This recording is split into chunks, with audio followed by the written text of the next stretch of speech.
Hi guys, it's Ameriie and I'm here with my Friday reads. I'm a little out of breath because I've been rushing around. There's a lot to do, a lot going on, but I wanted to share with you what I'm reading because it's actually helping me get through this week. We won't even go into this week. There's so much, yes, but you know what's important? I will say this. Sometimes when things are really crazy, it's actually a form of distraction. So there's other things going on that you're not paying attention to. So be vigilant about paying attention to not only all the fervor and everything that's going on with what's being said, but pay attention to things that are passing. Pay attention to the moves, not just the words. You have to pay attention to both, but don't miss what's really happening. You have to know what's going on. That said, I'm reading two fantastic books. Normally I don't read two books at once, but I will let you know how that happened. The Nyx by Nathan Hill. This book is very, very buzzy from last year. This actually started as an audiobook read for me. I was listening to it. It was a great audiobook narrator. The book is really hilarious, and then I actually just had to stop. I was like, nope. This is a great audiobook, but I've got to, one, read this book myself and maybe audiobook it in the meantime if I'm driving or whatever, and two, I have to own a copy of this. I am loving it. The main character in the story is a writer who essentially got a publishing deal a long time ago, and he never turned in his book. Then when he's finally ready to turn in his book because they say they're going to sue him, he's like, oh, well, I'll think of something, and they're like, actually, we're not so interested. That's just not gonna work. You're basically in breach. And then something happens. His mother throws a rock or some gravel at a politician who's running for president. He's extremely on the right, he is very inflammatory, and a lot of people really dislike him. So she does this, it makes the news, then a lot of her past comes out. This is a mother who left him when he was a child, so he has no relationship with her whatsoever. She basically abandoned him and his father. So they're like, she was a prostitute, she did this, she was also a protester, and then the publisher is like, well, maybe there's our book.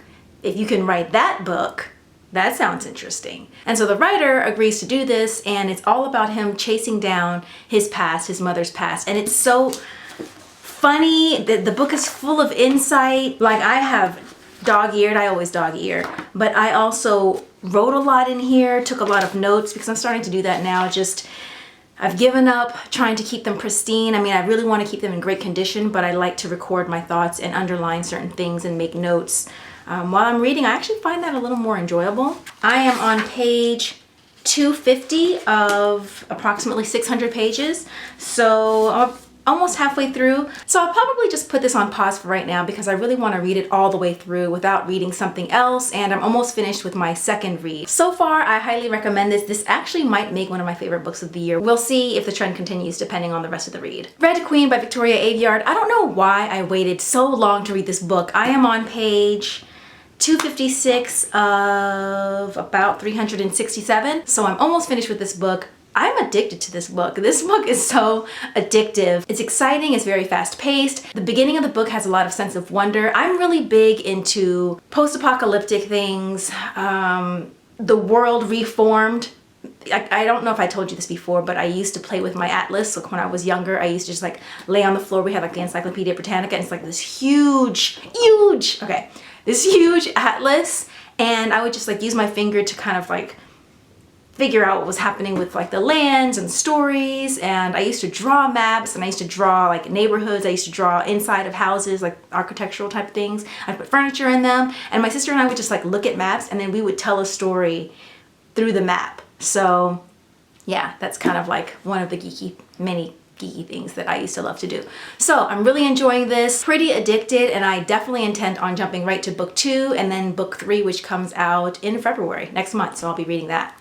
So those are my Friday reads. Let me know what you guys are reading. I am going to hurry up and upload this ASAP and head out to lunch with a friend, and then actually I'm doing breakfast with a friend, and then I'm doing lunch with my sister, but back to back, and I can eat, so I'm hey, let's just make this an eating day.